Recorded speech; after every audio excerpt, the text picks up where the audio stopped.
Thank you, everyone, for being here today. Hey, Stan, I know it is a incredibly busy season, so thanks so much for making the time to be here. We really appreciate it. Clearly, there's a lot going on. Even in Ukraine right now, we're all kind of waiting to hear how this peace deal shakes out or doesn't shake out, and see what the end of this year and 26 brings. Um, I wanted to first start with, so we've got several of you here that were on the at the Rebuild Ukraine conference. So, well, actually, first, Nuria, let me go ahead and ask you to start. So you were at ADEX in Geneva in October, so one of the largest gatherings of humanitarian professionals. So I'd love to hear your thoughts about the event. I know you had some conversations around Ukraine as well, but they've actually already announced their dates for 2026. It is October 21st and 22nd of 26 in Geneva, Switzerland. If anybody is interested in that. But Nuria, if you want to go ahead and give your impressions and talk about some of the conversations that you had. Yeah, sure. Well, it was, I don't know if you are familiar with that. It was my first time at the 8X in Geneva in October. It's every year they celebrate that conference in Geneva. And I just wanted to share with you a quick reflection on why that feels especially relevant to what we are doing in Ukraine and from a humanitarian perspective. So at the ATEX, it was a massive gathering of NGOs, donors, United Nations agencies, and other logistics partners from all over the world. And the consistent theme was urgency. So everyone is facing the same operational challenges. As you know, it was very close to when the Melissa hurricane happened. So all the conversations were around how we can all come together and and all the challenges that are disrupting supply chains, the rising costs, limited storage, and the need for faster and more transparent coordination between humanitarian actors and commercial partners. So one of the most relevant things it was that the gap is not willingness, it's the lack of integrated or reliable, in some cases, capacity and that can respond to at the speed of the crisis demands, you know. And that was one of the things. I had the pleasure to meet with many different organizations that are doing an amazing job. And it was many organizations were actively looking for partners who can mobilize quickly or who can solve last mile problems and who understand the complexity on the ground. So, so my takeaway from Geneva was very simple. So the need is real, their interest is there, and the opportunity for collaboration is much bigger than most people realize. So that was my biggest takeaway. So if we can align capabilities across the group and everyone who's here, so we can help close meaningful logistics gaps and move aid where it's needed most and much faster. Awesome. Thank you. Yeah, it sounded like a great event. We Yeah. heard it was a great event, and now we got to experience it a little bit for ourselves. So thank you. Mhm. Um, let's talk about the Rebuild Ukraine conference. So Stan, I'll start with you. So your impressions, a few takeaways maybe? Of course, of course. Thank you, Christy. And I wanted to say, Nuria, to what you just shared, there was a shared sentiment to some extent, because we literally are currently working with one of the companies we met at a conference for whom their biggest challenge is to have commodities delivered to like Nikopol, which is so close to the front lines that a lot of people just not going to go there.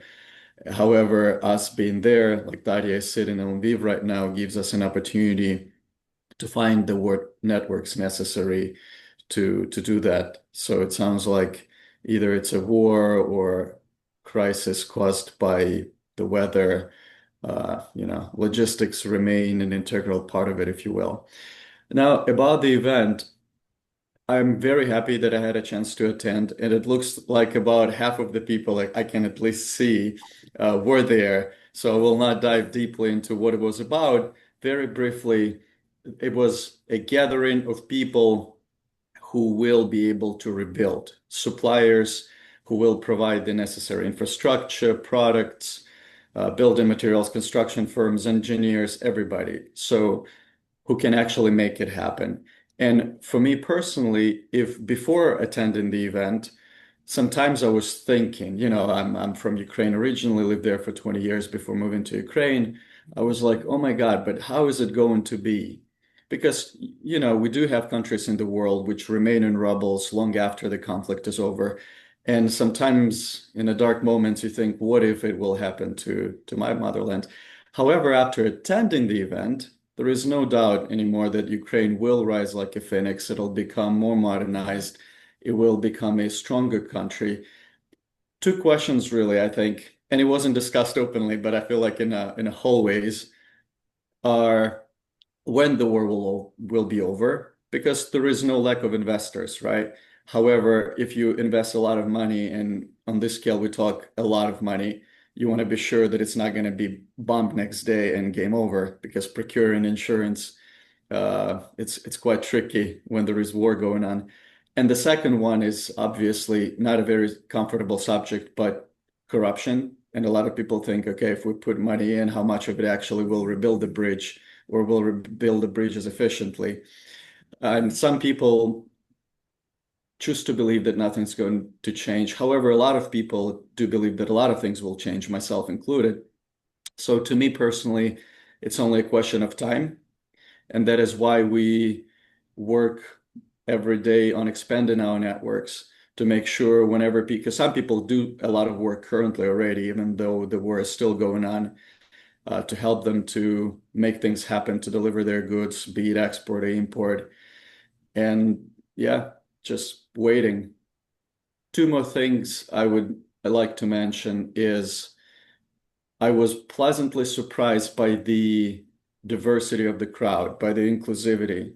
Like some of the events I used to go to in the past, there were usually a lot of older men, and this time the balance of female and male and all the age groups and from anywhere languages, it was amazing. It was like this melting pot.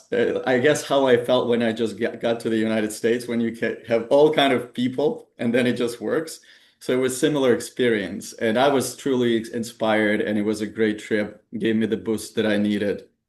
So loved it, and really looking forward to what is to come. And I believe that this awful war will not be. There will be a lot of silver linings, if you will. It's a terrible event, but I choose to believe that it will give Ukraine this push to reach more of its potential in years to come. So that'll be my impression. Awesome. Thank you. And then Enrique, I'll have you go next. What were your, I know you, if you ever attend an event, Enrique, good luck to finding all the attendees before Enrique does, because by the time I've met them, they're like, oh yeah, I met Enrique. So he's an excellent networker. So I Enrique, just you met a walk lot of faster people. than Christy. Yeah, you do. You walk a lot faster. It's better. Put a pack No, it's backpack. it was great, and thank you everyone, I guess, for being here today. This is a pleasure as always, and it's been amazing to kind of continue meeting people that have something to do with Ukraine, and it's been a pleasure to meet more people from Ukraine. I mean, it's a very inspiring individuals. So I was again like inspired to see all the companies that were not only trying to conduct business with the Ukraine, which were very interesting. Imagine like the conference center in Warsaw, Poland, and then you see all these different delegations that had like their own smaller pavilions inside the convention center. So you had like the Germany delegation, and then the Italy delegation, and then the Netherlands delegation.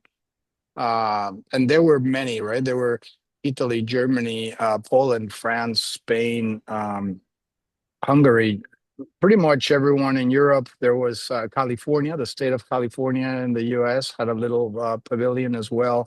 So it was very diverse, as Stan was mentioning, primarily European countries and European delegations, but there were a few Asian as well. I think Taiwan was there present, and then some other countries that I thought were interesting. They're all looking into potential opportunities with Ukraine, which I believe are going to be many. And then also something that I thought was interesting is that there were Ukrainian companies that are currently exporting and continue to manufacture and have continued to manufacture and thrive throughout a war.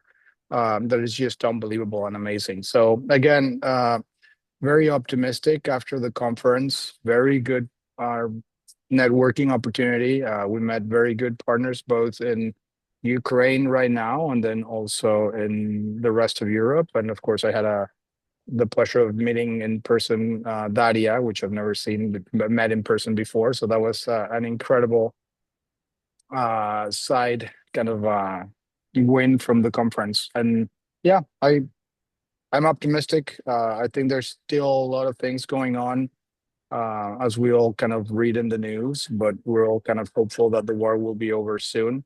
And the minute the war is over, there's already a lot of people and a lot of companies, and everyone's ready to just jump in and start to promote this economic activity.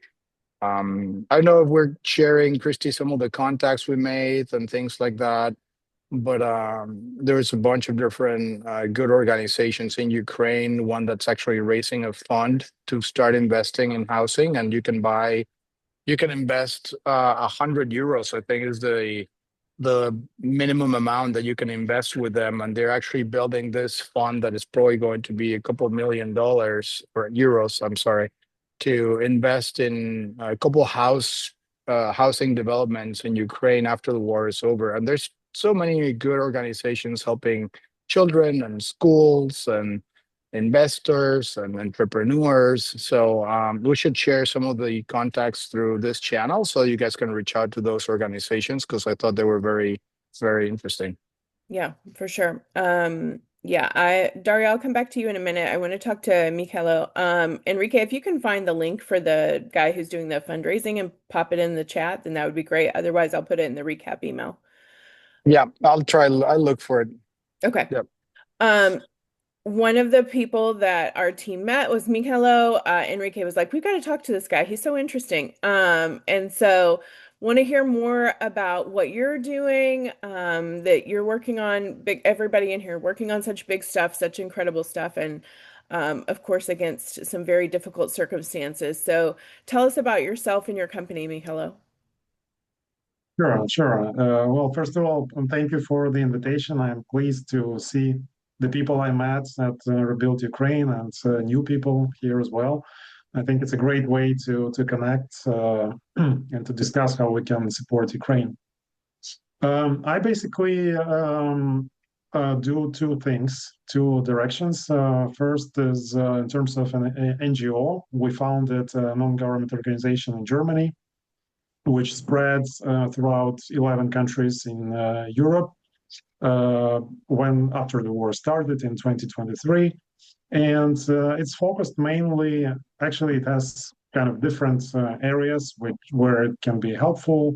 Also economical support to Ukrainian communities, but mainly it's humanitarian support in terms of products, food for people who are in the direst needs probably in Ukraine.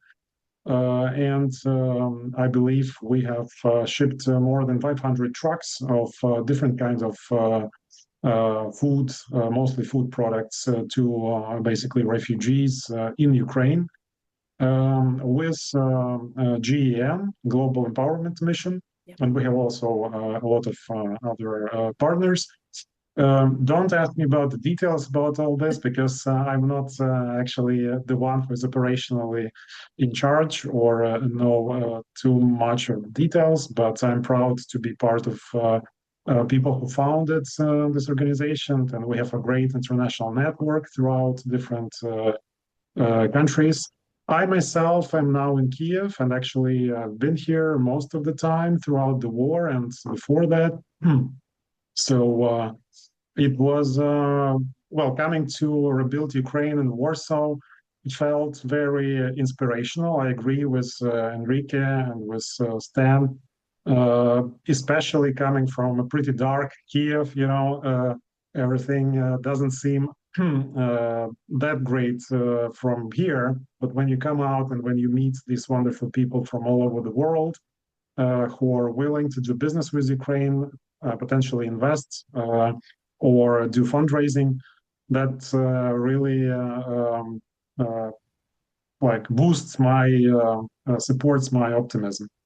The second thing, or the first thing that I am basically involved with is my own business, which I started in 2014 after like building a business in Ukraine and working for international companies, also for American companies here in Ukraine, and selling my business and spending time in Germany, which is also my kind of like second homeland. I managed expansion of German companies into Eastern Europe and Central Asia, also helping basically integrating Ukraine, among other countries, into the European and global value chains. But after the Revolution of Dignity, which I also took active part in, I decided to help Ukraine, basically, well as a focus area, to integrate into the global, basically, markets and started trading and consulting business, helping Ukrainian producers, small and medium businesses to export to the countries of European Union, which I knew very well. And I invested myself in Ukraine, in processing of agricultural products, in exports to Norway, in some startups. And basically, this has grown into more of an investments and trades by now. So what I'm doing is I'm consulting along with some partners or a small team here in Ukraine. I'm consulting on strategy, Ukrainian producers, among other things, on exports. I probably was mentioning to those who I met on Rebuild Ukraine that or maybe not, that I was working on a strategic roadmap for exports of berries, organic berries from Ukraine, and with support of Swiss trade promotion organizations and Swiss NGOs, just to give you an idea of things that I'm working on.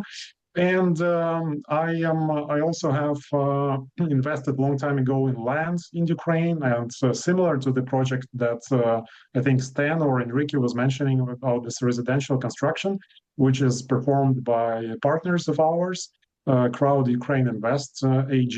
It's like a stock company, public company in Germany, registered in Germany.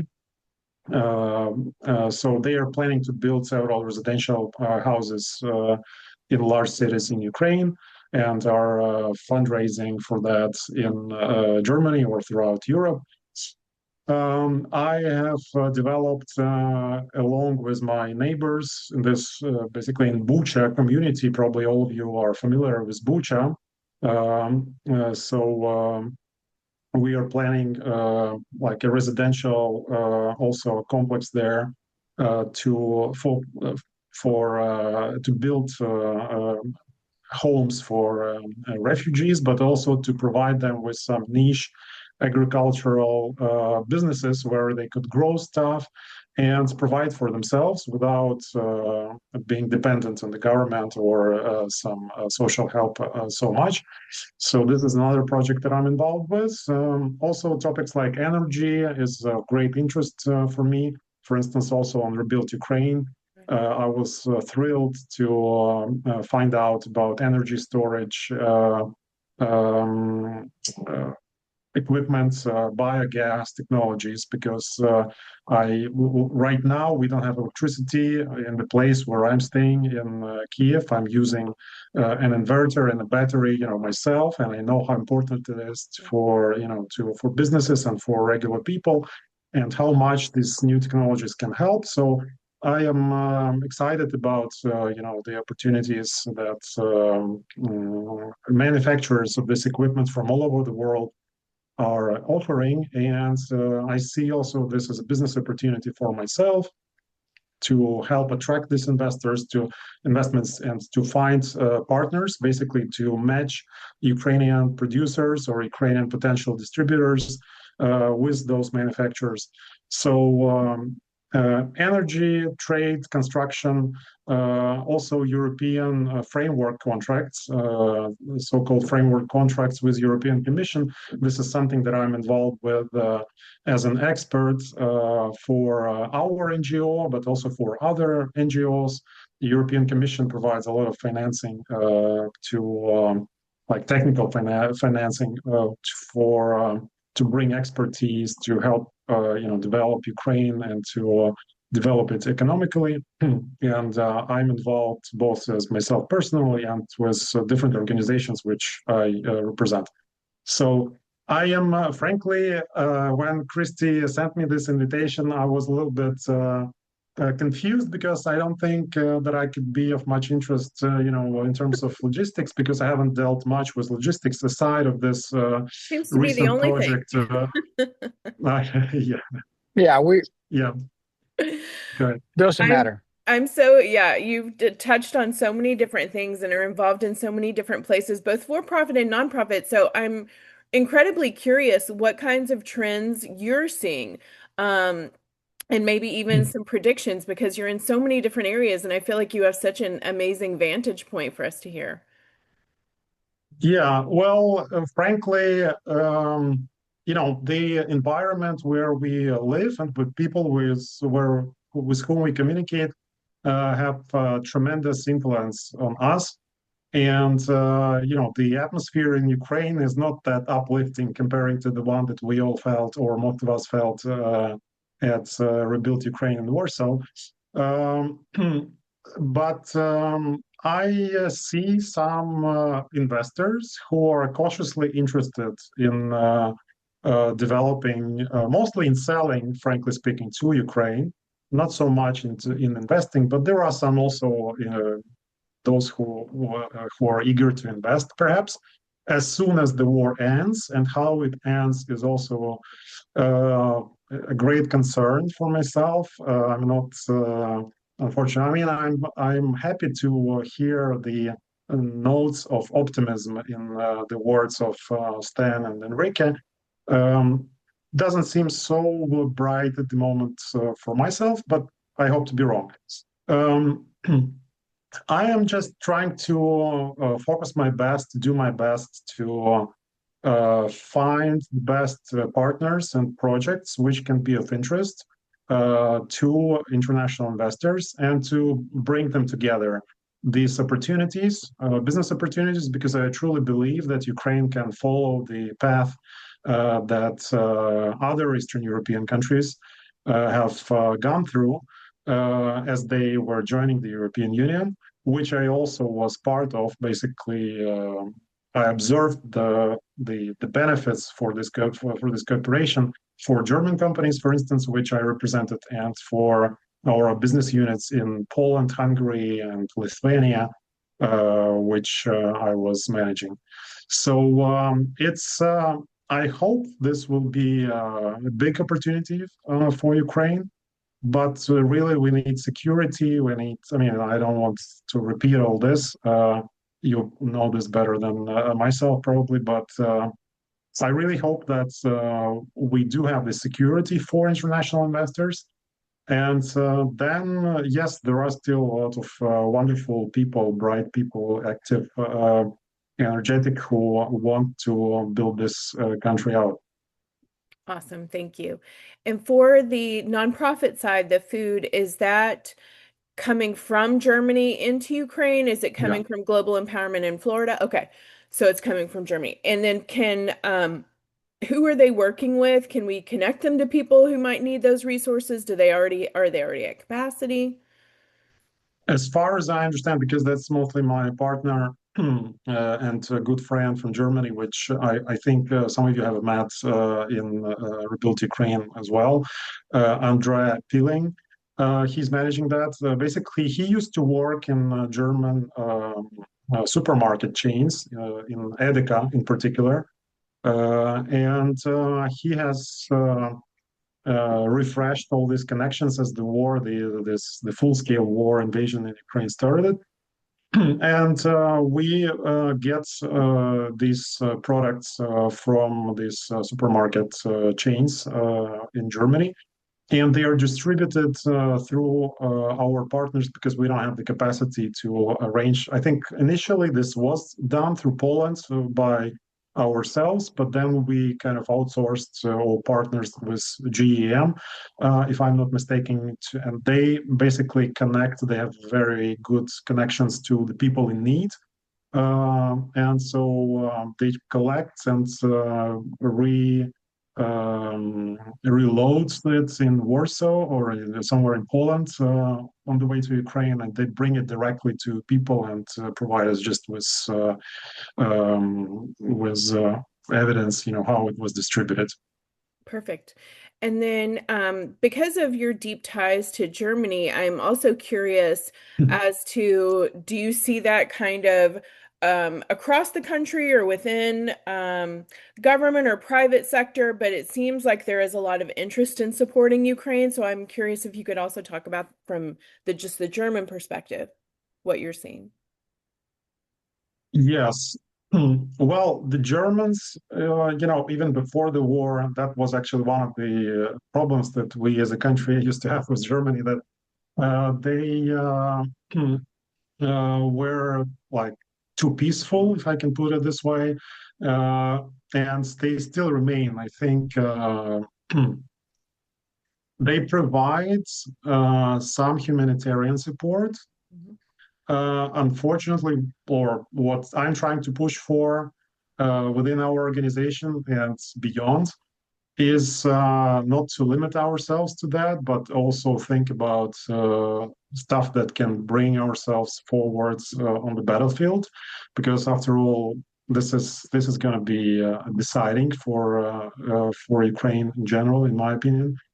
And we don't feel that much resonance, unfortunately, in this regard in Germany.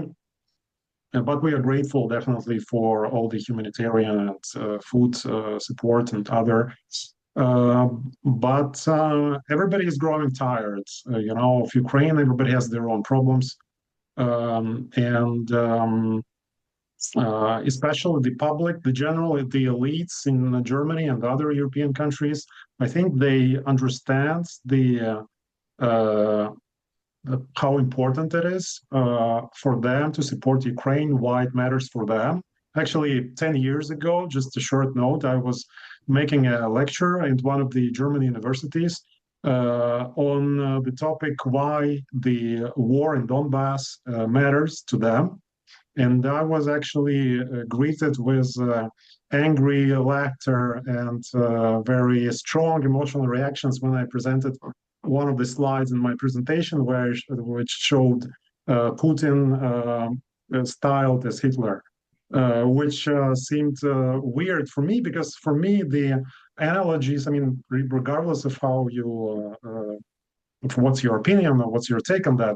But to me, the analogies were very vivid of what was happening in 2014 to 1939 or 1938 in Europe. But they didn't agree, and they thought that I was manipulating them using their national anti-hero, which nobody can touch or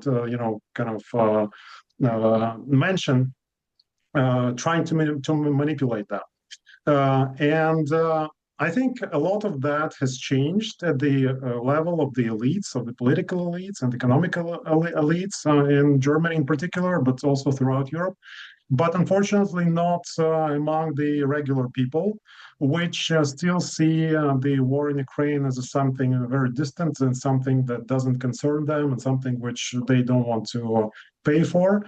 And of course, they put pressure, a lot of pressure on the elites. And we feel this that probably the populist parties are rising from left and right in Germany in particular, but also throughout Europe. And they put a lot of pressure on the politicians to limit the support of Ukraine, all kinds of support, but especially the most questionable one concerning the military stuff, which is the most unusual. So it's difficult and it requires, I think, the efforts of all of us to basically communicate strongly the message that it's everybody in everybody's. It's basically we are fighting for the free world, for the freedom of the democracy, and it's not just the Ukrainians, who have to suffer throughout all this. Yeah, thank you. Thank you for sharing your thoughts and for all the great work you're doing. Before we move on to the next person, does anybody else have, I've had I've had questions. Does anybody else have questions for Mikhailo? Okay, thank you. I took too much of your time anyway, but I'm very pleased to for all your Yes, thank questions and you. to. Thanks for being here. Um, I and if put you'd some like to, contacts, Christy, okay, in the chat as you mentioned, and one of them, of course, Mikhail was talking about him. So you guys can reach out to them directly and reference him or me or Stan or Daria. okay, And yes, they're really good people to talk to, and they have very successful careers, and they really care about not only the big opportunity in Ukraine, but then also in making sure that, yeah, we build together a better world, and of course help Ukrainians in their fight against oppression and bullying. yeah, okay, thank you. Alexandra, I'm curious to hear. I feel like since shortly after the war broke out, I've heard of Razom and continued to hear about all the great work that you and your team are doing. So, for those who are unfamiliar, I'd love for you to talk about your mission and the work you're doing, and tell us some of the great things you've been up to and any updates from your side that you want to share. But I'm delighted you're here. Yes, I'm happy to be here, and I'm actually sad that I haven't learned about this sooner. So to join you these meetings No time like the earlier. present. Exactly, exactly. So I am the logistics manager for Rosem, and I work to support not just shipments of humanitarian aid into Ukraine, but also working to find donors to work with to obtain those donations and ship them over to Ukraine. But just above Razom, our mission is to build a prosperous, democratic Ukraine, and we do that a number of ways. So it's not just about humanitarian aid. We actually existed since 2014 as a volunteer organization, and the idea was to bring Ukraine to the US. We were founded in New York, and 2022, our funding after the full-scale invasion, our funding increased so much that we went from a strictly volunteer organization to um, employees, plan projects. We were able to do a lot more work since 2022. And so we do this in a number of ways. So one is the health program, which is what I support. We bring humanitarian aid to support hospitals in Ukraine. We also provide knowledge and training to Ukrainian hospitals to kind of provide them the training that they need to not just do their job, but to excel to the next level. We also support the military through medical training. So we have our Heroes program, and we do a lot of technical medical training. We provide supplies for them, and we support military units with non-lethal aid as much as possible. We also have a program where we advocate for Ukrainian causes in Washington, D.C. We have our Connect program. So we bring Ukrainian culture to the US. This is through movies, through shows, through poetry readings. We do book translations. So we do a lot of different things just to kind of showcase the amazing Ukrainian beauty within the United States. And then lastly, we have our grants program. It's called Relief, but essentially we provide small grants to nonprofits across Ukraine to support their work. So where we can't do, we only have so many people on the ground in Ukraine, so we try to amplify our work by supporting them with grants. So that is ROSM in a very, very small nutshell. And A lot.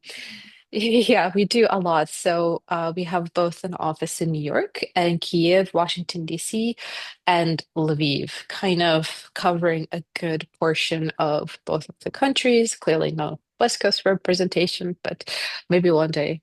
Yeah. Um, so, and I think a lot of our work recently has been to try to, like, we're really trying to start shifting to not just doing support for Ukraine, but also trying to amplify the voices of Ukraine back in the US, in the rest of the world, because we think that Ukraine is not just taking, taking, taking. There's a lot that Ukraine can contribute to the world, and we really want to show that. And it's a way of reminding people about Ukraine that we're still here, but also showing that we are really, Ukraine is a great uh, innovator, is a great place of people just doing amazing things, especially in time of war.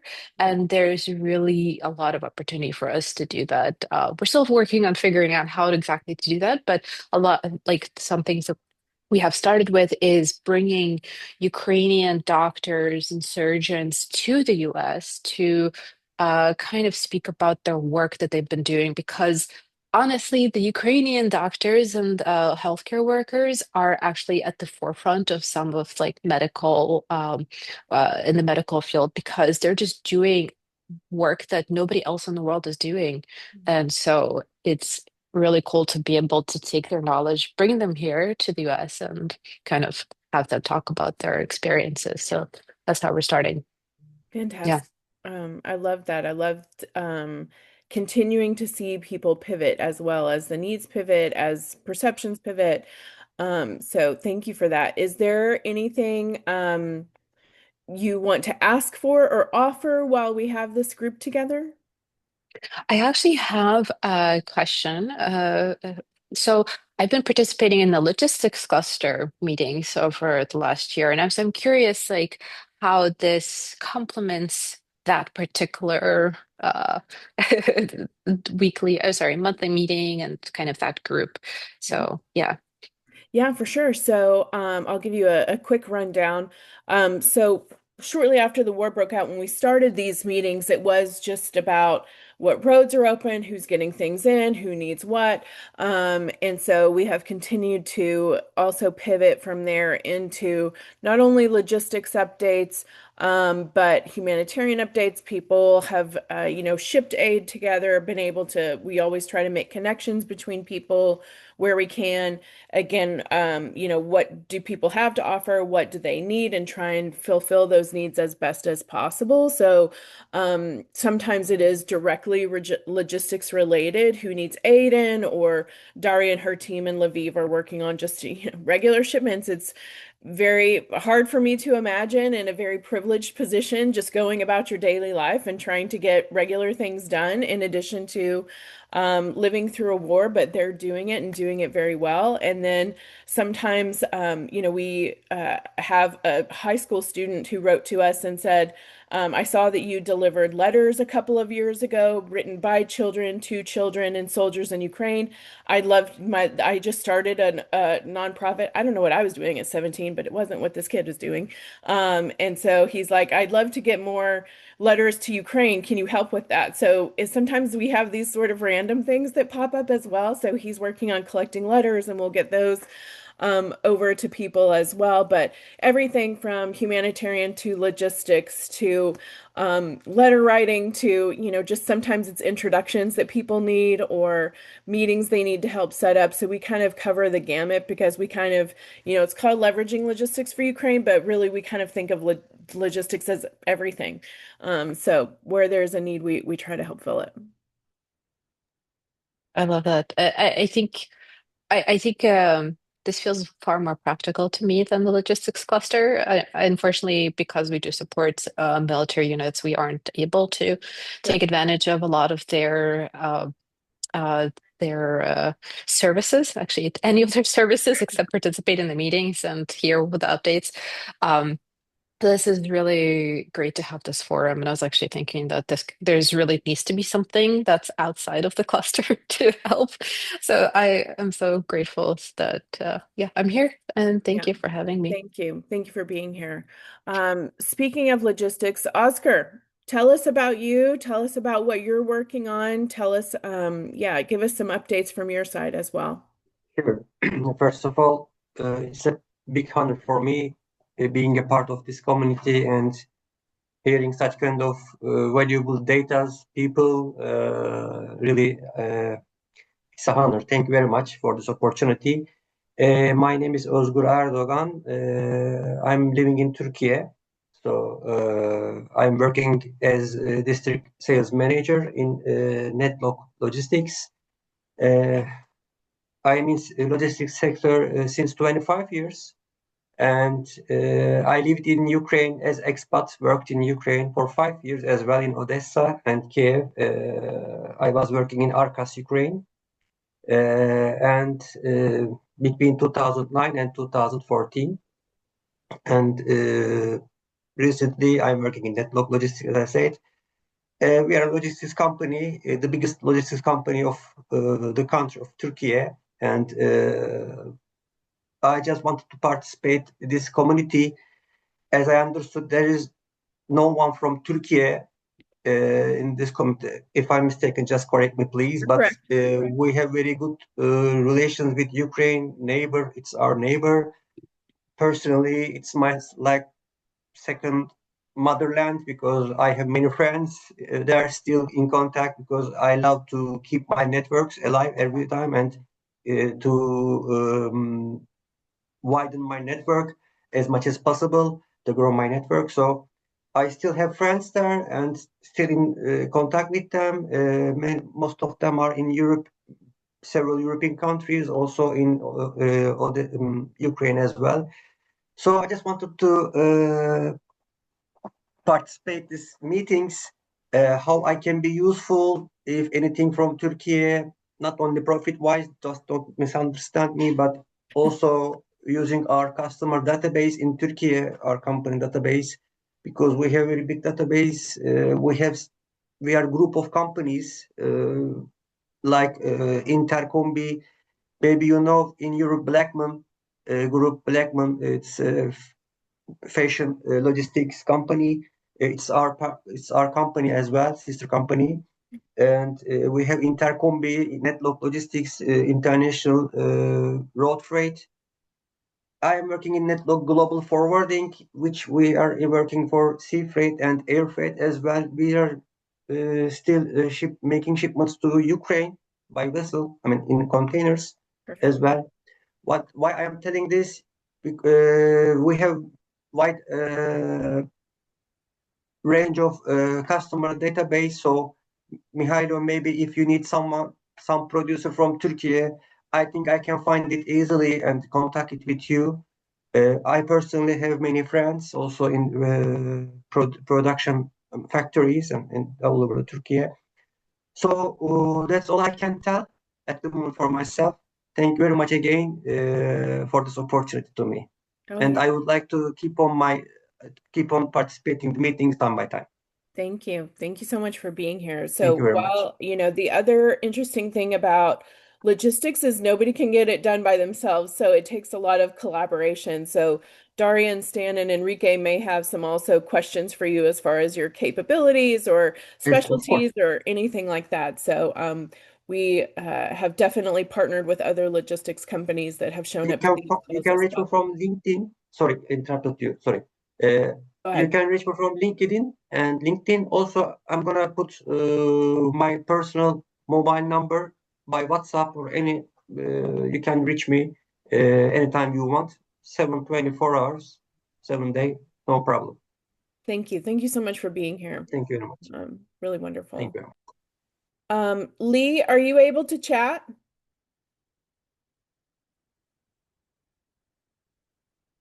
Hopefully so. He always has 100 cool things going on. Lee, are you there? This is where I feel like I have my own radio show. Okay, maybe not.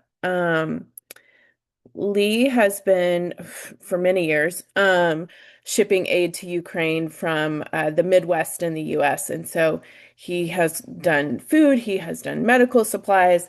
The last year, it's been a large focus on retired fire equipment, fire trucks, things like that. So at one point, he was developing his own nutritious macaroni and cheese so that it would be better for people in refuge situations. So yeah, he has always got 100 amazing things going on. So hopefully I'll get an update from him later and I can put that in the recap email as well. Connie, are you able to chat, or Yuri?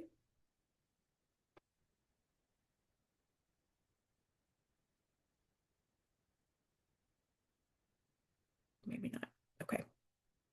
At any point, if you're not already in the WhatsApp group, I will send that link via the recap email as well. But we'd love to have you in there for any time collaboration in between meetings, or feel free to share a win or make a request, or offer something. We always want to be able to, and if you're just saying, I need to find this kind of person, then, let us help you do that. So,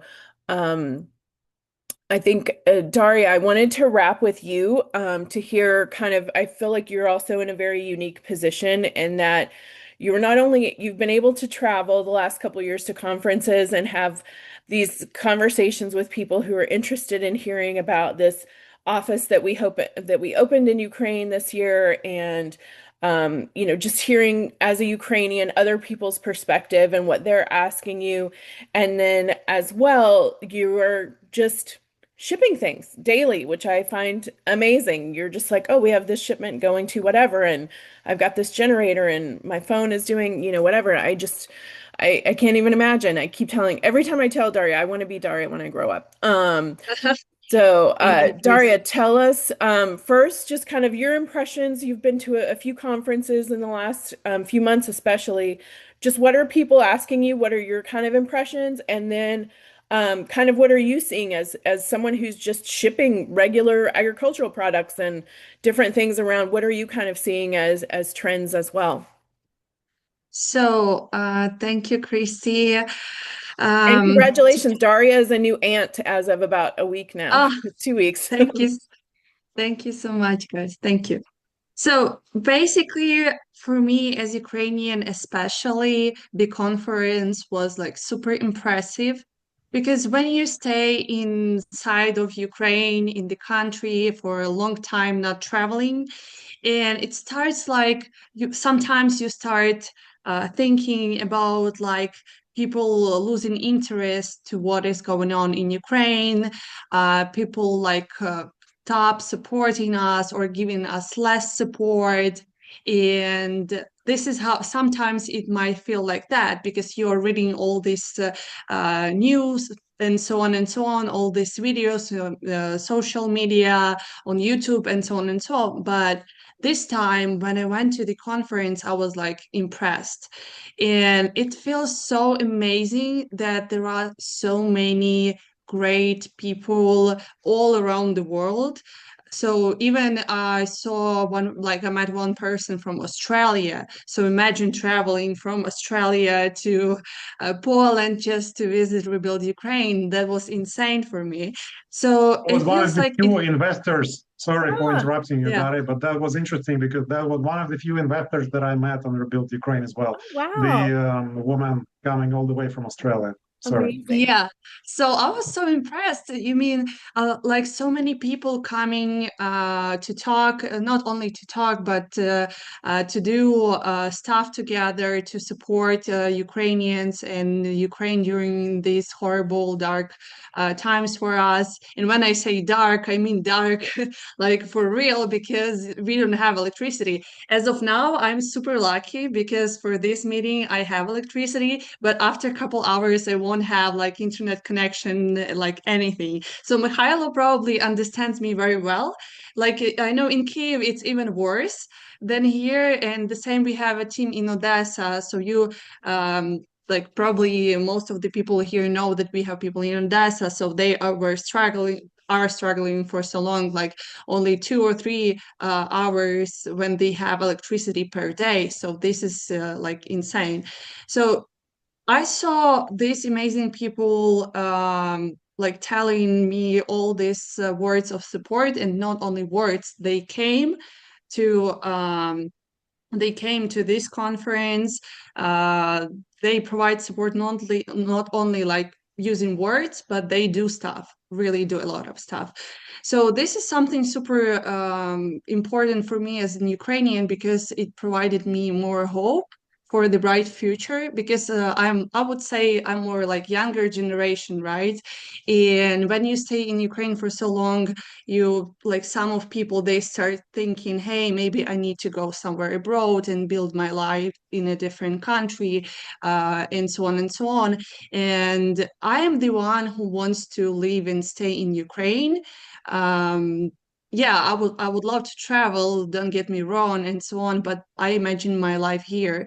So this is some kind like a hope for me for the bright future, that we still have this hope for the bright future, that all of these people, they would ask me, when do you think the war is going to be over, and so on and so on.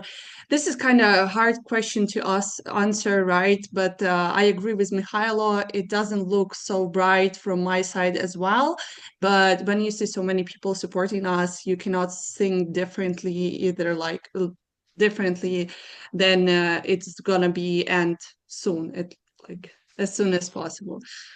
So yeah, the conference went well. I met so many people from different countries: Sweden, Netherlands, Denmark, Germany, Great Britain. If I'm not mistaken, someone was from there as well. So a lot of Polish people, a lot of Ukrainians. Some it's kind of new, something new for me. Fantastic. And then what There are were you? Oh, go ahead. to Daria's point, there were a lot of architects and designers. I mean, that was Mm. surprising to me, right? There were a lot of, obviously, or not obviously, but stereotypically, the Italians. They had like 4 or 5 Yes. architects there ready to build new creative things. So it was very interesting to see, to Daria's point, how many people came from all over the world, which means that they care about what's going on, which is very refreshing because I'm here in the US and sometimes it feels like people don't really give a shit about anything. But they do. So it was good and it was refreshing and it was exciting. And then to see the amount of different professions that are looking into this, from architects to teachers, really. It was cool. It was a good event. Highly recommended for everyone if you guys have a chance next year. They're trying Awesome. to host it in Kiev, hopefully, or somewhere in Ukraine, Wow. but we'll see if that could be possible. Yeah. Okay. Thank you. And then Daria, just from the regular shipping side of things, outside of just daily operations, what kind of trends are you seeing? Are you seeing rebuilding efforts? What are those conversations like? So, so we have some, not only electricity is a challenge for us right now, because even like if to compare the market, and I'm talking not about the clients or care, like I'm talking also about the carriers. We used to have like a lot of Ukrainian carriers that we could like we had this huge capacity to ship all over the Ukraine, in Europe, and everywhere. And it's not like that right now, so it's super hard sometimes to find a carrier to ship like even regular stuff. I'm not talking about like project cargo or something like that. This is like the whole different story, because like this is obvious, a lot of people and drivers as well went abroad. The same as like our customers. Some people are thinking on moving their manufacturers abroad, because I personally know those people. But I also know the opposite stories, So people like keep working in Ukraine.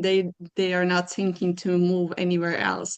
So our kind of main challenge right now is electricity. First of all, air alarms, missile attacks, and basically we have lack of working, like I would say, um, people who are able and eager to work. Yeah. So yeah, because like younger generation is trying to move abroad. So these are like our main challenges as for now. Okay. Awesome. Thank you. Lee, are you able to chat? I saw you unmute. Can you hear me now? Yes. Hello. Good. I've enjoyed the conversation. Yeah, I was saying that what we're doing is increasing our number of partners that we work with here in the States, both in terms of small and larger ones to help facilitate moving things to Ukraine. We also, with the fire protection gear, we've acquired our second fire truck, which Stan, I'll be talking to you about arranging shipment on that, and we have several queued up for next year. The current project right now, a fundraising project to purchase 50 dual source generators. They'll run both on gasoline as well as propane if that's necessary. And also we're looking into purchasing a few larger diesel powered generators. Okay. And so that's the project we're working on now. Perfect. And you want to tell us about some of your highlights from this past year? Highlights in the past year is we've been able to increase our storage and shipping capacity. We're nearly at the goal has always been to be at least one container a month. I think we're very close to being there. Our volunteer pool continues to grow as we've doubled up the amount of time we have in terms of packing the medical supplies. We're just trying to get broader established in terms of our personal infrastructure and basically expanding. That's what we're doing. Fantastic. Thank you. Yeah. If anyone is ever in the Minnesota area, you are happy to stop by and tour Lee's barn turned logistics epicenter and pack supplies with him and his wife and all the volunteers they have. So it's always fun and exciting to see. And, I think this community has proven again and again, we have, large global organizations that show up, and then we have like just doers, people who just want to help. And so they have showed up and gotten it done, and they've connected and they've worked together. And, those have been some of the greatest outcomes of this community. Stan, did you have something? I just wanted to make a quick comment because I heard Lee and I realized that he and his team in operation really made me more of an optimist. Like I was one of the lucky guys who actually made him in person and visit the warehouse and see it on with my own eyes. And like you, Christy, said, smaller company in comparison, right? And then you see all the impact and you see how people look forward and they do stuff. And then when you go to Warsaw and you attend a conference like that, you feel that magnitude in the air and you think if Lee can pull off what he can pull off, like, right. Can you imagine if, all these people and all these potential resources? So that's truly very, very inspiring. And working with the like one of the reasons I love international logistics and looking at 2026 as a strategic planning to spend more time working with NGOs as well is that people like that you get to meet and it gives you more boost than a coffee does. And I tested it many times. So that's just a great kick. Yes. Thank you. Thank you. Thank you so much, everyone, for being here. This has been a fantastic discussion. Love seeing new faces, love seeing old friends. It has been a heck of a year, and we've all, arrived at the end, and we have some wins to talk about and some good things going on, and need to kind of let that propel us into 2026. And I have no doubt this community will continue to do great things together. So thank you all for your great work. We look forward to collaborating with you again in the new year. But we have the WhatsApp group. You can email the Vector team. Just hit reply to any of our emails and we'll be happy to help you out anytime. But We hope you have a wonderful holiday season, and thank you so much for being here, and stay well and safe, everyone. Thank you. Thank you, Thank Christine. you. Thank you. Yeah. Thank you very much. Yeah. Thank you. Thank you, Nice guys. to meet you. Thank you.